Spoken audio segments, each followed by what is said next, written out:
Guys, this is how we attracted some pelagic over here at Biliran. Look at this fish. Oh man, grabe has a pelagic, oh. Ah, kusuga mo lang, oh. Look at the dorsal fin ani nga marlin. Grabe kay muda gukod. Nami bait akong gipabitay sa likod sa boat. Mo na iyang gigukod-gukod. And I attach my camera sa ubos. Oh, look at that. Grabe. Guwapo kayo. Now guys, this is a blue marlin. And sa mga wa nakibawon sa itsura sa mga blue marlin, ha, kanang dili mangisda ay karon makita mo sa itsura. Muna siya blue marlin. Nice kayo, no? Grabe ginugdanay.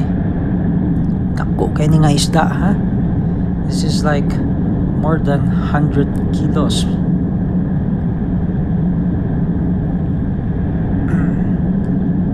Grabe, oh, gukod yun. Gukod. Alaga, bira.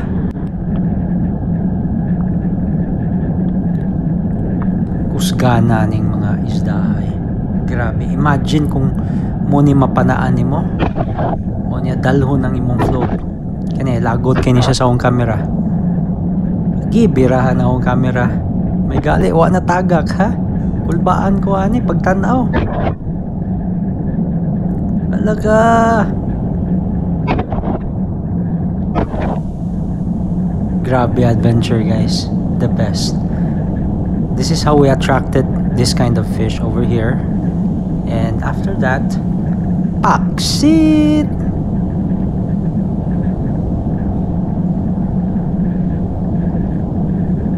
Enjoy watching, guys.